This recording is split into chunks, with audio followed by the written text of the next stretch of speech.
Doctor Kirori लाल आज भी मंत्रिमंडल का हिस्सा है। उसके बयान पर क्या कहना है? आप अरावली बचा रहे हो, अरावली की कोख में बनास की कोख को खोद रहे हैं कोटा के नेताजी, उनके मित्र दोस्त। उस अरावली की कोख को मत खुदने दो, उसको मत बचाओ। 20-20 करोड़ रुपए रोज की रेतियां निकाली जा रही है।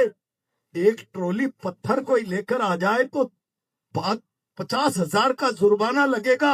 एक ट्रॉली रेती लेकर आ जाए तो पुलिस वाले उसको राज संपत्ति घोषित कराने का वो जो है प्रोग्राम जारी कर देंगे।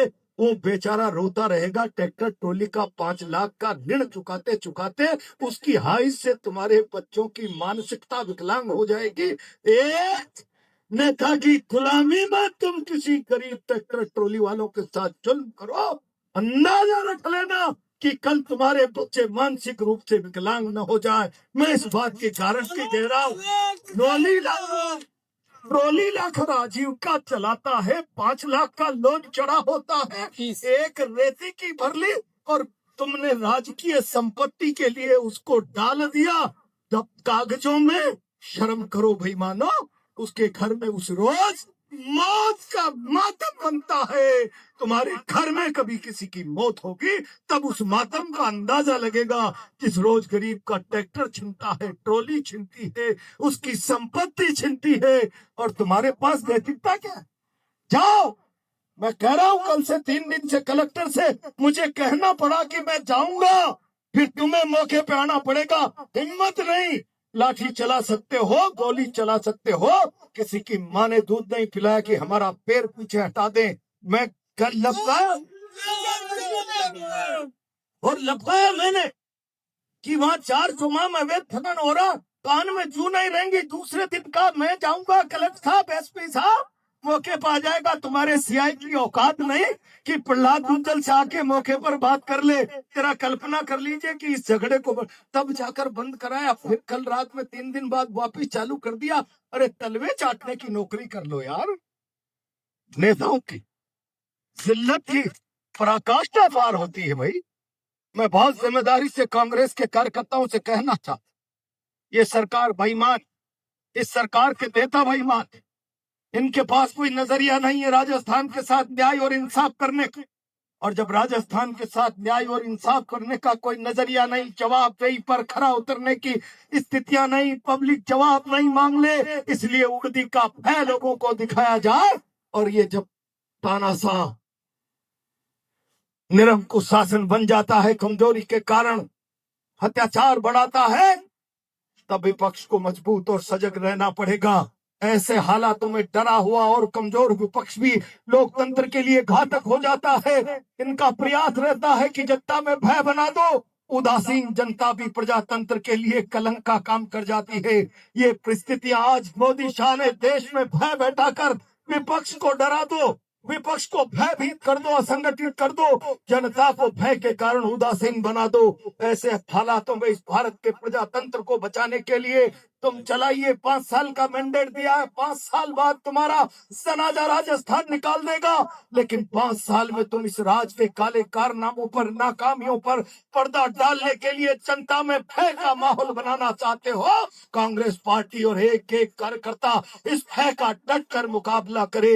इन कमजोरों में ताकत नहीं है, ये केवल अपनी कमजोरी को छुपाने के लिए उड़दी का आसरा ले रहे हैं। जो अपनी कमजोरी पर पर्दा डालने के लिए उड़दी की शरण में चले जाए, उड़दी की पर्दी बना दे, उड़दी का दीवार बना दे अपने संरक्षण के लिए, इन कायरों को उखाड़ कर फेंकने के लिए केवल हिम्मत और हौसले की जरूरत है। एक बार जोर से हुंकार भरेंगे, मेरी गारंटी है इनके पांव उखड़ जाएंगे। इस शहर में हालात विकट है, इज्जत से कोई व्यक्ति धंधा नहीं कर पा रहा, भयग्रस्त। यहाँ मवाली और पुलिस साथ साथ बैठकर जमीनों पर कब्जा करने। अरे एक आध अफसरों का ईमान गिर सकता है, सारी उड़दी को मत बेचो यार, कलंकित मत। तुम्हें अपनी नौकरी, अच्छी प्राइम पोस्टिंग चाहिए, कुछ बच्चों के लिए 2 पैसा बेईमानी का चाहिए, उसके चक्कर में तुम सारी इस उड़दी को काला काजल मत लगाओ।